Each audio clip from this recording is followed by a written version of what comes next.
ሰላም ጤና ይስጥልኝ። ይህ በጉለሌ ክፍለ ከተማ ኮሙኒኬሽን ጽህፈት ቤት በየሳምንቱ እየተዘጋጀ የሚቀርብላችሁ ሳምንታዊ አበይ ዜናዎች ናቸው። ከዜናዎቹ ጋር አልፊዮስ በትረ ነኝ። አብራችሁን ቆዩ።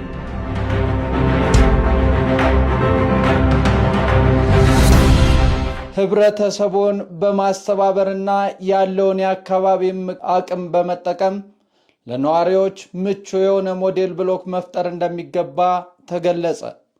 በጉለሌ ክፍለ ከተማ ወረዳ 8 አስተዳደር እየተሰሩ የሚገኙ የተቀናጀ የሞዴል ብሎኮችን የጉለሌ ክፍለ ከተማ ዋና ስራ አስፈጻሚ አቶ ወልዴ ወገሴን ጨምሮ ሌሎች የወረዳ አመራሮች በተገኙበት የመስክ ጉብኝት ተካሂዷል። የጉለሌ ክፍለ ከተማ ዋና ስራ አስፈጻሚ አቶ ወልዴ ወገሴ በጉብኝቱ ወቅት እንደገለጹት ህብረተሰቡን በማስተባበር ሞዴል ብሎኮችን በመፍጠር ጽዱ፣ ምቹና ውብ አካባቢ መፍጠር አስፈላጊ መሆኑ በሚፈጠሩ የተቀናጀ ሞዴል ብሎኮች ሁሉንም ስታንዳርዶችን በሟላ መልኩ መስራት እንደሚገባ ገልጸዋል።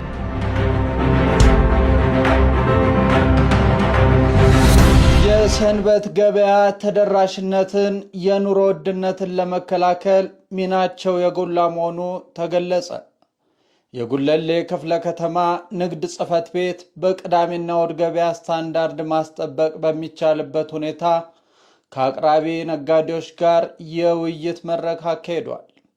የጉለሌ ክፍለ ከተማ ንግድ ጽህፈት ቤት ኃላፊ አቶ ዮሐንስ ነጋሽ እንደተናገሩት የክፍለ ከተማው አስተዳደር በቅዳሜና እሁድ የገበያ መዳረሻዎች ጥራት ያላቸውና ደረጃቸውን የጠበቁ መሰረታዊ ግብርናና ኢንዱስትሪ ፍጆታ ምርቶችን ለሸማቹ ማህበረሰብ በበቂ ሁኔታ በማቅረብ የኑሮ ውድነትን ለመከላከል በትኩረት እየተሰራ ነው ብለዋል። በቀጣይ ወራት የገበያ ስታንዳርድን በማስጠበቅ ከዚህ የበለጠ የሸማቾችን ፍላጎት ማሟላትና ተጠቃሚነቱን ለማረጋገጥ ከአጋር ተቋማት ጋር በትብብር እንደሚሰራ በመድረኩ ተገልጿል።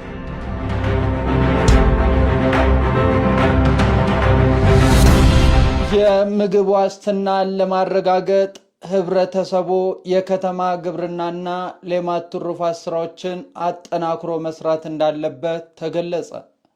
የጉለሌ ክፍለ ከተማ አርሶ አደርና ከተማ ግብርና ልማት ጽህፈት ቤት የ2018 በጀት ዓመት የ6 ወራት ዕቅድ አፈጻጸሙን ከባለ ድርሻ አካላት ጋር ውይይት አካሂዷል። በመድረኩ ላይ የጉለሌ ክፍለ ከተማ አርሶ አደርና ከተማ ግብርና ልማት ጽህፈት ቤት ኃላፊ አቶ ሳልፋ ቆሻኖ እንደተናገሩት በበጀት ዓመቱ ባለፉት 6 ወራት በተከናወኑ የልማት ትሩፋት ስራዎች በተሰራው የንቅናቄ ተግባራት በአትክልትና በእንስሳት ዘርፎች ህብረተሰቡን ተጠቃሚ ማድረግ መቻሉን ገልጸው በቀጣይም የኑሮ ውድነትን ለመቅረፍ የከተማ ግብርና ስራዎችን በውጤታማነት በመተግበር በልዩ ትኩረት መረባረብ አለብን ብለዋል።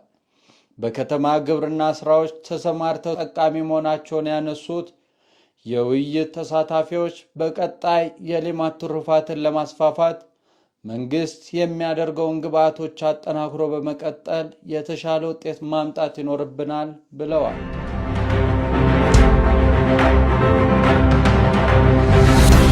የጉለሌ ክፍለ ከተማ አስተዳደር ካቢኔ በወቅታዊና በመደበኛነት አስተዳደሩ በሚያከናውናቸው ተግባራት ላይ ውይይት አካሄደ።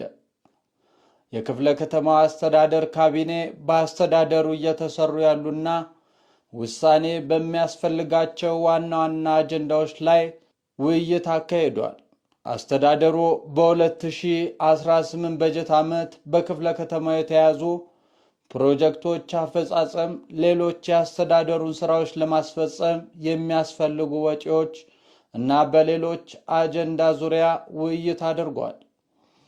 የጉለሌ ክፍለ ከተማ ዋና ስራ አስፈጻሚ አቶ ወልዴ ወገሴ እንደተናገሩት አስተዳደሩ በበጀት ዓመቱ የህብረተሰቡን ተጠቃሚነት በተግባር ለማረጋገጥ በመደበኛና በፕሮጀክት እንዲሁም በሰው ተኮር ፕሮጀክቶችን የመጡ ውጤቶችን ያሉ ጥረቶችን በዝርዝር የታዩ ሲሆን በቀሪ ወራት በርብርብ ማሳካት በሚያስችል መልኩ ውሳኔዎችን በመወሰን በመደበኛና በፕሮጀክት የያዛቸውን ተግባራት በአጭር ጊዜ እውን እንዲሆን የክፍለ ከተማ ውስን በጀት አጣጥሞ በቁጠባ መጠቀም አለብን ብለዋል። የክፍለ ከተማው ምክትል ዋና ስራ አስፈጻሚና የስራና ክህሎት ጽሕፈት ቤት ኃላፊ አቶ ሰለሞን ታደሰ በበኩላቸው የህብረተሰባችንን ሁለንተናዊ ለውጥና ተጠቃሚነት ለማረጋገጥ በእቅድ የያዝናቸውን ተግባራት እየገመገምን መምራት ይገባል። የክፍለ ከተማችንን ውስን በጀት በአግባቡና ህጋዊ አሰራርን ተከትሎ ማከናወን አለበት ብለዋል።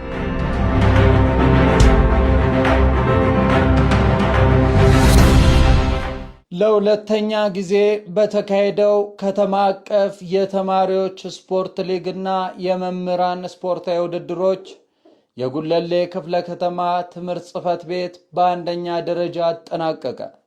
ጽሕፈት ቤቱ በከተማ አቀፍ የተማሪዎች ስፖርት ሊግ ውድድር፣ የመምህራን ስፖርታዊ ውድድር በተለያዩ ዘርፎች በአሸናፊነት ያገኛቸውን ዋንጫዎች ለጉለሌ ክፍለ ከተማ ዋና ስራ አስፈጻሚ አቶ ወልዴ ወገሴ፣ ለክፍለ ከተማው ምክትል ዋና ስራ አስፈጻሚና ስራና ክህሎት ጽሕፈት ቤት ኃላፊ አቶ ሰለሞን ታደሰ፣ ዋንጫዎቹን የክፍለ ከተማው ትምህርት ጽሕፈት ቤት ኃላፊ አቶ ባርኬ ዴቴ አስረክበዋል።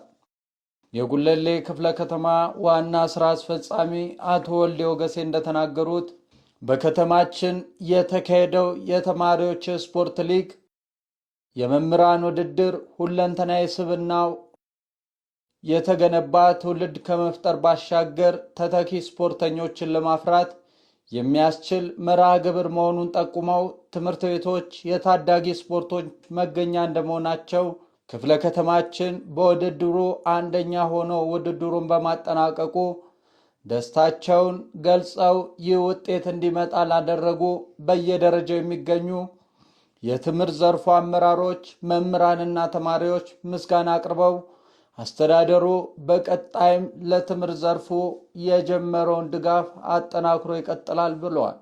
ጽሕፈት ቤቱ ለሁለተኛ ጊዜ በተካሄደው ከተማ አቀፍ የተማሪዎች ስፖርት ሊግና የመምህራን ስፖርታዊ ውድድሮች ላይ በ6 የውድድር ዘርፎች ከ11ዱም ክፍለ ከተሞች የአንደኝነት ደረጃ ይዞ ማጠናቀቁ ይታወሳል።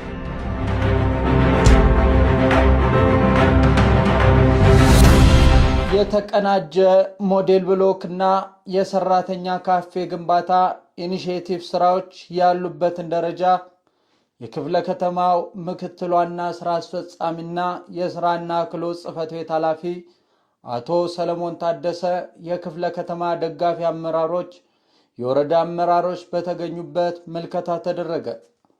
በጠቅላይ ሚኒስትሩ የኢኒሼቲቭ ስራዎች በመደመር መንግስት እይታ የዘርፎች እምርታ በሆኑት የስድስቱ ግቦች መሰረት በማድረግ በጉለሌ ክፍለ ከተማ ወረዳ 7 አስተዳደር የተቀናጀ ሞዴል ብሎክ ስራዎች የሰራተኞች ካፌ ግንባታ ያሉበትን ደረጃ የጉለሌ ክፍለ ከተማ ምክትል ዋና ስራ አስፈጻሚና የስራና ክህሎት ጽሕፈት ቤት ኃላፊ አቶ ሰለሞን ታደሰ፣ የክፍለ ከተማው ደጋፊ አመራሮች፣ የወረዳ አመራሮች በተገኙበት ምልከታ ተደርጓል።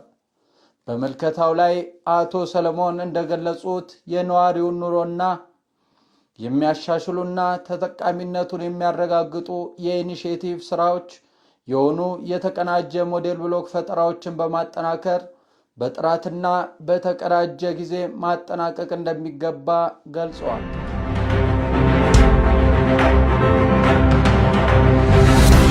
የአገልግሎት አሰጣጥ በአግባቡና በተቀላጠፈ መልኩ እየተሰጠ ለመሆኑ የአገልግሎት ቀን ምልከታ ተደረገ። በጉለሌ ክፍለ ከተማ አስተዳደር የፐብሊክ ሰርቪስና የሰው ሀብት ልማት ጽሕፈት ቤት ከክፍለ ከተማው ኮሚኒኬሽን ጽሕፈት ቤቶች ጋር በጋራ በመሆን የአንድ ማዕከል አገልግሎትን ጨምሮ በሁሉም ተቋማት የአገልግሎት አሰጣጥ በተሻለ መልኩ እየተሰጠ መሆኑን ምልከታ ተደርጓል። የጉለሌ ክፍለ ከተማ ዋና ስራ አስፈጻሚ አቶ ወልዴ ወገሴ የክፍለ ከተማው ምክትል ዋና ስራ አስፈጻሚና ስራና ክህሎት ጽሕፈት ቤት ኃላፊ አቶ ሰለሞን ታደሰ አመራሩና ባለሙያውና ባለድርሻ አካላት ባለጉዳይን በቢሮ በመገኘት ማገልገልና ወቅቱን ጠብቆ ምላሽ መስጠት ስራ በተቀናጀና በተጠናከረ መልኩ እየተሰጠ መሆኑን መልከታ ተደርጓል።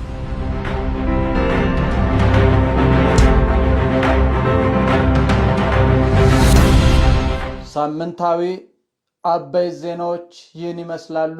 ለበለጠ መረጃ የኮሙኒኬሽን ማህበራዊ ሚዲያ ገጾቻችንን ይከታተሉን። መልካም ሳምንት።